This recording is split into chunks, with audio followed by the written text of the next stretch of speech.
So students, starting with the another topic of your first unit. This topic में we will be talking about entropy. We will be gradually reaching up to the entropy. पहले we will be starting with the information only. अब information average information content निकालना भी एक तरीके से हमें simple को ऐसे देखते हैं. लेट्स स्टार्ट कि अगर मान लो हमारे पास एक सोर्स है जो कि m पॉसिबल सिंबल्स है उसमें, यानी हमारे पास टोटल एक पूरा सोर्स है और जैसे डाइस है, मान लो एक डाइस है और डाइस में 6 ही टोटल सिंबल्स आ सकते हैं, S0 S1 S2 S3 S4 S5 S6, तो 6 ही आउटपुट होते हैं. 1 2 3 4 5 6 ही आता है किसी भी एक डाइस में. जब हम फेंकते हैं लूडो वाला डाइस है ना उसमें, तो मान लिया 6 इवेंट हैं. अब उन सब के आने की प्रोबेबिलिटी होगी कुछ ना कुछ. 1 आने का प्रोबेबिलिटी होगा, 2 आने का प्रोबेबिलिटी होगा. मैं एक एग्जाम्पल ले रही हूँ, एग्जैक्टली डाइस मत समझना, मतलब कोई भी एक ऐसा इवेंट हो सकता है माना जिसका 6 है. तो अब उस 6 में भी सारे अब जैसे 1 आने की कुछ प्रोबेबिलिटी होगी, तो 2 आने की कुछ प्रोबेबिलिटी होगी. रेड बॉल का कुछ प्रोबेबिलिटी, अब मान लो बॉल्स की बात करें, 6 अलग अलग बॉल्स हैं, तो रेड बॉल का प्रोबेबिलिटी क्या है, P1 है. ग्रीन बॉल का प्रोबेबिलिटी P2 है. और ग्रीन बॉल किससे रिप्रेजेंट कर रहे हैं, S1 से. वाइट बॉल S2 है और इसकी प्रोबेबिलिटी P3 है. ऐसे ही मतलब सिमिलरली PM प्रोबेबिलिटीज़ है ऑफ दीज M सिम्बल्स, है ना. और अगर ऐसा माना कि इस बॉल्स को, ये जो इवेंट है जिसके M सिम्बल्स हैं, उसको अगर हम बार बार रिपीट कर रहे हैं और इस रिपीटेशन में हर बार बहुत बार टोटल N सिम्बल्स अब तक जनरेट हुए हैं, मतलब इसी इवेंट को मैंने N बार 10 बार रिपीट किया है. अगर 10 बार रिपीट किया है तो सोचो एक इवेंट है, S1 के होने की प्रोबेबिलिटी कितनी होगी, 10 मल्टीप्लाइड विथ S1 के होने की प्रोबेबिलिटी P1, तो 10 मल्टीप्लाइड विथ P1. वैसे ही S2, जो सिंबल S2 है उसके होने की प्रोबेबिलिटी क्या होगी, दिस N, यानी 10 मल्टीप्लाइड विथ प्रोबेबिलिटी P2. तो सिमिलरली ऐसे ही सारे के सारे होंगे. तो अब अगर हम ऐसे करके S1 S2, अगर ऐसे टोटल ith सिंबल है, मतलब अगर ऐसे I सिंबल्स हैं, तो इनका इन्फॉर्मेशन क्या होगा, लॉग ऑफ 1/pi. और अब ये तो सिर्फ ith सिंबल का है, लेकिन अगर PIN ऑकरेंस हो रहा है इस I का, यानी इस SI का होने का खुद ही प्रोबेबिलिटी PI है और ये N टाइम्स ऑकर भी हो रहा है, तो PIN भी तो साथ में मल्टीप्लाई होगा. तो इसके सामने क्या मल्टीप्लाई हो जाएगा, PIN with log of 1/pi. तो ये एक्चुअली टोटल एवरेज इन्फॉर्मेशन निकल गया एक तरीके से. तो एवरेज इन्फॉर्मेशन में हमने क्या करा है, पहले इन्फॉर्मेशन ही है. देखो लॉग ऑफ 1/pi तो इन्फॉर्मेशन ही होता था. इन्फॉर्मेशन के फॉर्मूले में क्या लिखते थे, information is equals to log of 1/pi या फिर माइनस लॉग ऑफ pi. तो यहाँ पे वही है, लॉग ऑफ 1/pi. बस इसके सामने हमने क्या करा है, PIN यानी probability and number of times that event is occurring, उसको मल्टीप्लाई कर दिया है. तो ये हो जाता है एक तरीके से, इसी को बोलते हैं एवरेज इन्फॉर्मेशन कंटेंट. और in information theory this average information content of symbols is given a term, और इस टर्म को हम बोलते हैं एंट्रोपी. ठीक, तो एंट्रोपी अगर निकालने के लिए बोला जाता है तो that means we have been asked about the average information content of symbol in a particular event. ठीक है, तो अब जैसे देखो तो इसी आई टोटल को हम ये लिखते हैं NPI लॉग ऑफ 1/pi, यानी ये आई टोटल निकला. और अब अगर इसका एवरेज इन्फॉर्मेशन निकालने बोला जा रहा है तो इसी टोटल को it will B divided by total number of event, और टोटल नंबर ऑफ इवेंट कितना था, N. तो अगर इसको टोटल से N से डिवाइड करें तो हमारा फॉर्मूला क्या बन जाएगा, P1 लॉग ऑफ 1/P1 बना.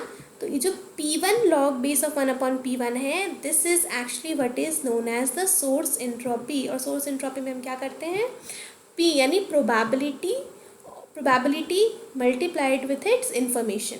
यानी अगर हमें H1 निकालने के लिए बोला गया है और पूरे मतलब H निकालने के लिए बोला गया है किसी सोर्स में से, और उसमें 4 सिम्बल्स हैं, तो हम क्या करेंगे, summation I is equals to 1 to 4 P1 log base 1/P1 plus P2 log of 1/P2 plus P3 log of 1/P3 plus P4 log of 1/P4.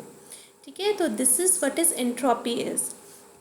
Now अब एंट्रोपी से रिलेटेड हम एक इसका जो एक इम्पॉर्टेंट काफ़ी पॉइंट है वो देख लेते हैं. तो क्या बता रहा है, देखो इस लाइन में, the average information associated with extremely unlikely message with an extremely likely message and the dependence of H on the probabilities of message. यानी कितना प्रोबेबिलिटी पे डिपेंडेंट कितना है H और P प्रोबेबिलिटी क्या है, इनका रेलेवेंस आपस में ये बताएगा. ठीक है, तो देखो सबसे पहले अगर मान लिया हमने एक प्रोबेबिलिटी, कोई भी एक इवेंट लिया है जिसमें 2 प्रोबेबिलिटी, एक P और एक 1 - P, तो इनका एवरेज इन्फॉर्मेशन कंटेंट क्या होगा, P multiplied with log of 1/p और plus 1 minus P log of 1 minus P.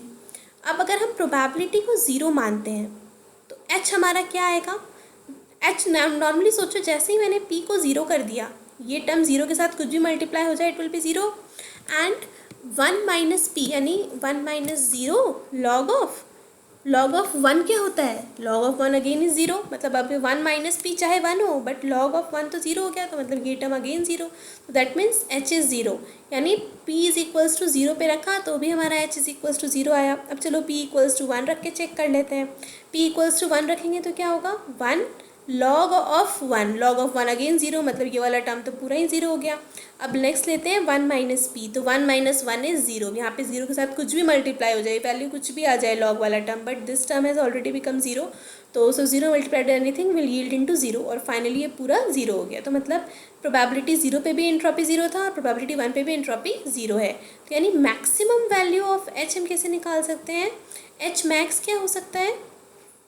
h max हमारा जब वो मैक्सिमम वैल्यू आता है इस बीच वाले वैल्यू पे, h की जो वैल्यू जो हम ग्राफ बनाते हैं ना, it is always like this, जिसमें कि ज़ीरो से स्टार्ट होता हुआ, ज़ीरो पे भी इनकी इन्फॉर्मेशन ज़ीरो होती है, 1 पे भी इसकी इन्फॉर्मेशन ज़ीरो होती है, and it's forming a curve which is maximum at the value जब प्रोबेबिलिटी हाफ पर होती है। देखो, जब हम प्रोबेबिलिटी हाफ रखेंगे तो half log base two 1/1/2 will become log base two 2 plus 1 minus half is again half and log base two 1/1 minus half is half, तो 1/1/2 विल बी 2, तो अगेन दिस पूरा whole value will give you 1।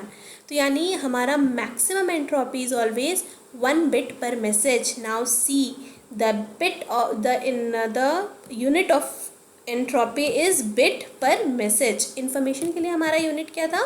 Bits, लेकिन entropy के लिए हमारा unit होगा bit per message. ठीक है नाउ, तो यहाँ पे हमें क्या पता चल रहा है?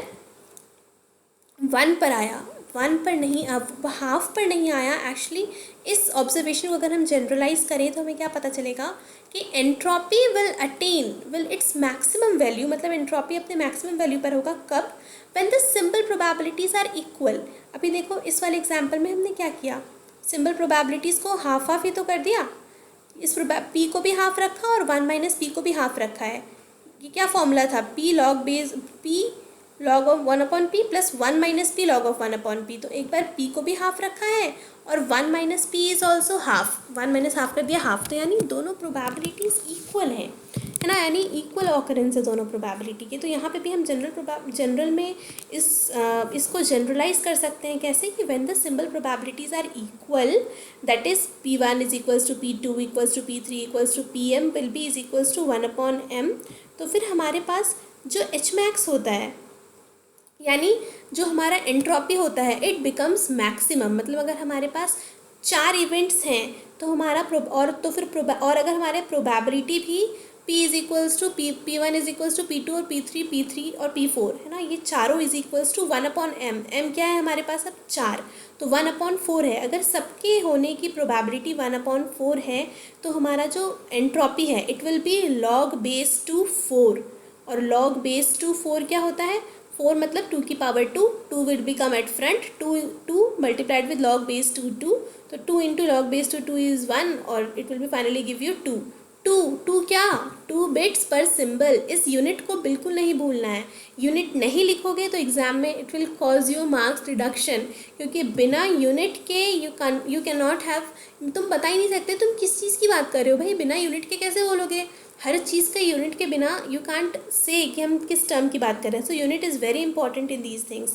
तो अभी हमें एच मैक्स, तो ना जब हमें पता है कि हमारे पास 4 ही हैं सिम्बल्स और उनकी प्रोबेबिलिटी भी 1 नंबर ऑफ सिम्बल्स है, तो ऐसे केसेस में एंट्रोपी हमें हमेशा मैक्सिमम मिलती है। यानी क्वेश्चन में अगर पूछा जाता है कि find out the maximum entropy, तो it will be using formula log base two m, where m is the total number of symbols and each symbol, जितने भी इवेंट हैं उस प्रोबेबिलिटी, जितने भी मतलब सिंबल्स हैं उस इवेंट में, it should have the equal probabilities. ठीक है, तो it will yield into maximum entropy. So this is, और एंट्रोपी की भी प्रॉपर्टीज़ में that's this is the main property that H is equals to log base two M, this is one of the property. And again one property, और एक property क्या होता है कि when probability is equals to zero या फिर probability is equals to one, तो entropy will be zero. That is very easy to find out, तुम लोग आसानी से कर सकते हो. जैसे इन्फॉर्मेशन में बताया था, same will be for entropy too. Okay, and about the next topic we'll be studying in next video.